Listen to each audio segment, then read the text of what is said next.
Для видео я буду вязать этот узор из полушерсти. Итак, набираю на спицы нечетное число 5.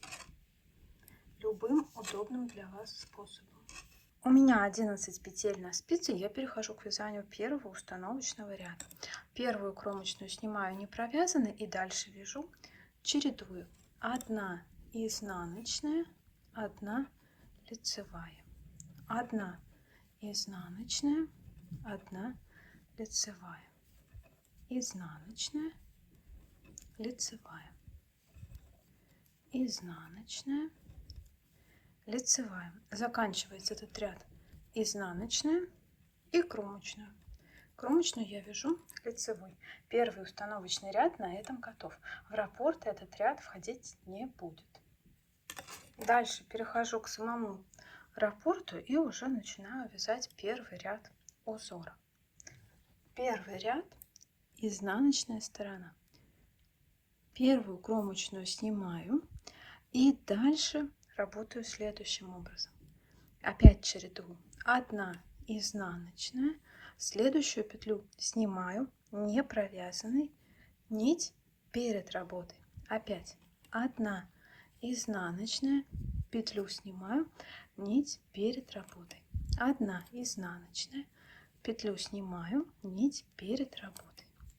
Изнаночная, снимаю нить перед работой. Последняя петля изнаночная и кромочная. Кромочную я вяжу лицевой. Второй ряд лицевая сторона. Кромочную опять снимаю не провязанной и дальше чередую следующим образом. 1 лицевая, 1 изнаночная, 1 лицевая, 1 изнаночная. Здесь можно вязать и бабушкины изнаночные. Я работаю всегда классикой, если узор не требует иного. Если вы вяжете бабушкиным, то спокойно вяжите этот узор бабушкиным. Чередую до конца. 1 лицевая, 1 изнаночная. Заканчивается этот ряд 1 лицевой и кромочная.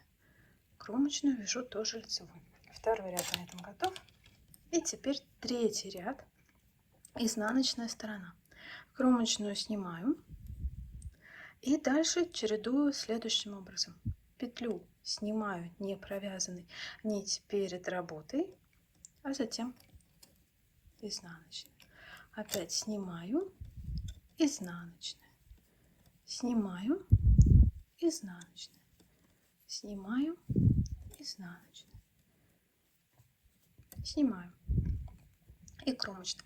То есть третий ряд был аналогичен первому, но вяжется относительно него в шахматном порядке. И последний ряд раппорта, четвертый, он будет аналогичен второму. Четвертый ряд лицевая сторона, но естественно будет вязаться ко второму в шахматном порядке. Итак, начинаю с 1 изнаночной, дальше лицевая, опять 1 изнаночная, опять лицевая, изнаночная, лицевая, изнаночная, лицевая, изнаночная и лицевая. На этом раппорт в высоту закончен. Возвращаюсь к первому ряду и повторяю с 1 по 4 ряд на нужную высоту. И вот он, малюсенький образец из полушерстяной пряжи этим узором. Здесь я взяла спицы побольше, чтобы узор был порыхлее. И вообще я рекомендую, если вы хотите получить сетчатую рыхлую поверхность, то, конечно, берите спицы из максимальных, которые рекомендуются к вашей пряже. И для сравнения, из вискозы тот же самый узор уже на летней пряже.